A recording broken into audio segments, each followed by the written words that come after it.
Daniel Sports Central, we go for our next team prediction of this offseason, and it's going to be over the Cincinnati Bearcats, a team that went 9-4 overall in the 2022 season.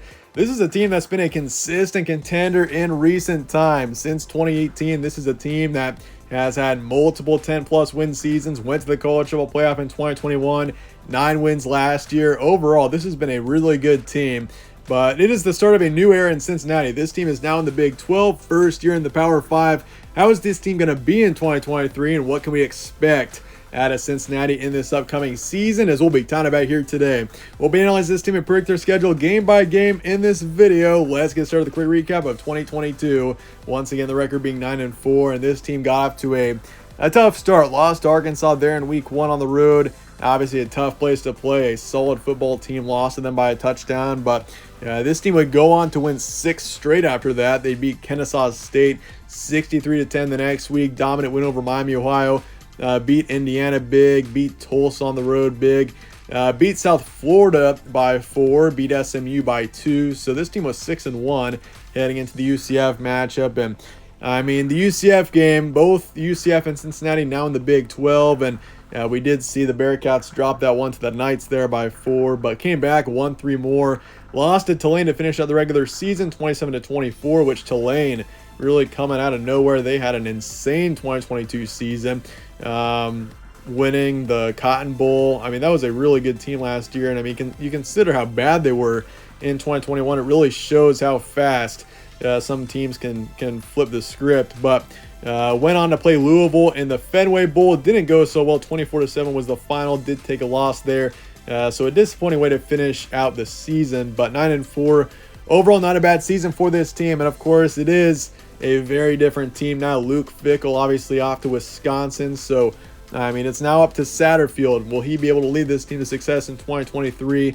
And I will say this too. I mean, this is a team that's going to look a lot different in general. The coaching, I mean, now in the Big 12, and even the team is going to look very different. Ben Bryant is off to Northwestern, so he is headed out. Last season, I mean, he wasn't terrible. Wasn't quite on the level of Desmond Ridder, obviously, but I mean, Desmond Ridder was an incredible talent for Cincinnati when he played. So Ben Bryant, 2,700 yards, 21 touchdowns, 7 picks, a 61% completion rate. Not a bad season for him. But now it's on to either Emory Jones or Evan Prater.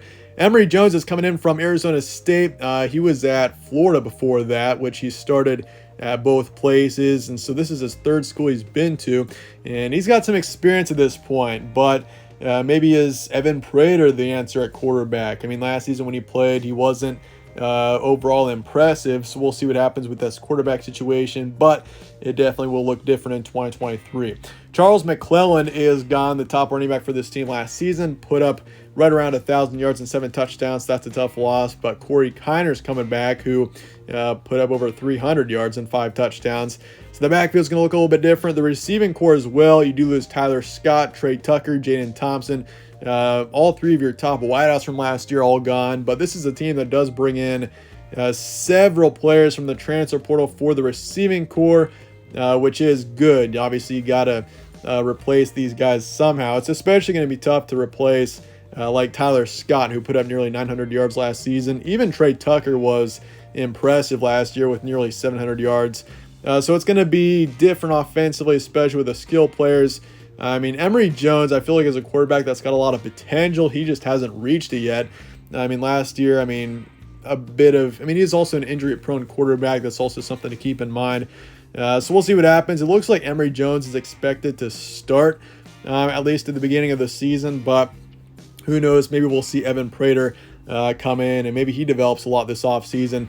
That's just something that will be answered once we get to the season. But also lose 3 on the O-line, 2 on the D-line, 4 linebackers, and then 3 in the secondary. So this defense loses a lot of talent as well. So it's the first year under a new head coach, Scott Satterfield. I mean, this is a team that, I mean, there's no hiding it. This is a team that is very much looking like they're heading into a rebuild phase in 2023. I mean, it's just not the same team we've seen the past few years. Obviously, losing Luke Fickell had a significant impact on that, I think. I mean, with Luke Fickell, it was incredible what he did with Cincinnati. I mean, since 2018, 11 wins in 2018 and 2019, 9-1 in the 2020 season, 13-1 in 2021, made to the college football playoff. I mean, Luke Fickell did incredible things with this team, and it's tough to see him go. And I mean, Scott Satterfield is, I think, an excellent coach as well that definitely can lead this team to success, but time's going to tell on that, and there is definitely some uncertainty right now. Transfer portal and recruiting now. Ben Bryant off to Northwestern. Emory Jones coming in from ASU. As far as the receivers go, you got Xavier Henderson coming in from Florida, who was one of the top receivers for that team last season. Donovan Oley's coming in from Washington State. D. Wiggins is coming in from Louisville. Those three guys are expected to be the main starters for this team, none of which have been major standouts yet. So we'll see if any of them can break through and have a good season in 2023. And Martiner's off to Auburn. Thompson's off to Louisville. Polling's off to Wisconsin. So a few losses there. Sterling Burkhalter's coming in from North Carolina A&T, expected to be a wide receiver too. Trevor Radosevich is coming in from Princeton. You also bring in DeAndre Buford and then Luke Condra from different places for the offensive line. So it's good you're replacing some of those guys you're losing on the O-line. Daniel Griziak is coming in from Utah State, edge rusher. You lose Noah Potter and Jaheim Thomas as well. And then Dorian Jones, linebackers, coming in from Louisville. Jaquan Shepard, defensive back, is off to Maryland. J.Q. Hardaway is off to Kentucky. You bring in Jordan Young and DJ Taylor. And then you lose Omorian Smith, but you bring in George Udo from BYU. So, I mean, and this is kind of what you expect. With a coaching change, there's going to be a lot of moves in the transfer portal, and that's kind of what we've seen out of Cincinnati. Recruiting-wise, though, I mean, first year in the Big 12, it definitely could be better. 75th in the country, 14th last in the Big 12. Got a 4-star and 11 3-stars coming in. So, I mean, there is a lot of uncertainty with this team. I've still got them at a 7 out of 10 on the future forecast meter, mainly because, I mean, the Big 12 is always a wide open conference. You consider, I mean, Texas and Oklahoma leaving as well. I mean, the Big 12 is looking wide open in the future here. And so for Cincinnati, this is a team that's had success. I mean, and if Scott Satterfield can keep it going, I mean, it's no shocker that this could be a tough season in 2023. But what we've seen with this team, I mean, in the past couple of decades, this has been a consistent 9-10 win team. And that's with multiple coaches. We're not just talking with Luke Fickell here. So this is a program that can have success, and I do think the future is still bright for this team, even though, once again, 2023, I do think has potential to be a bit of a down season. But with that, let's take a look at the schedule. So you got Eastern Kentucky week 1, Pitt on the road week 2. Pitt next season, ACC game, that could be a challenge there. They could be decent in 2023 again. Miami, Ohio at home. Then after that, then you got Oklahoma for your first Big 12 game. That's quite an introduction to the Big 12 there, taking on the true blue blood of the Big 12 in Oklahoma. And then BYU on the road, Iowa State at home, Baylor at home.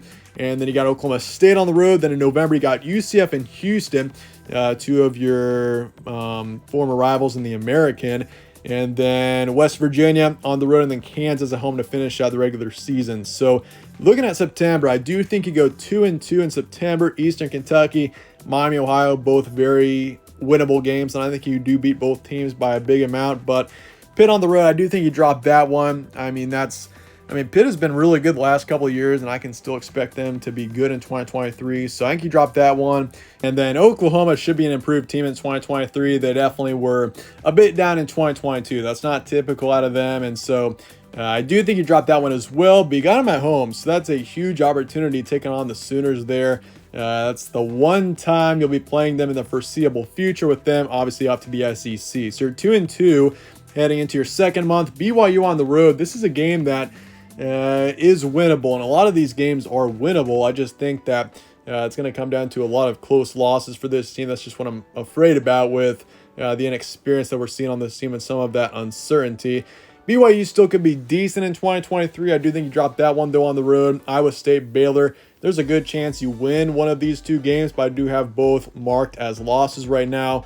And then Oklahoma State on the road. I mean, Oklahoma State is a challenging place to play. I do think Oklahoma State is maybe a bit down in comparison to some years that we've seen in recent, but I do think you drop that one as well. So you're 2-6 heading into November. Got UCF and Houston, which both are wins here. I do think you beat both UCF and Houston. That would be definitely a good thing, taking on two former rivals in the American there. And UCF next season, I've said this a few times, if any of the 4 Big 12 newcomers will be a contender in year 1, it's going to be UCF. I do think the Knights are built to win right now.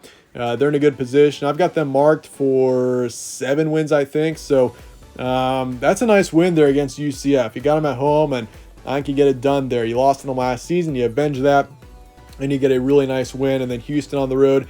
I think Houston and Cincinnati are in a similar boat. Both teams were overall good in 2022, but I do think both teams are kind of rebuilding in 2023. So I think you go on the road, you get a nice win there.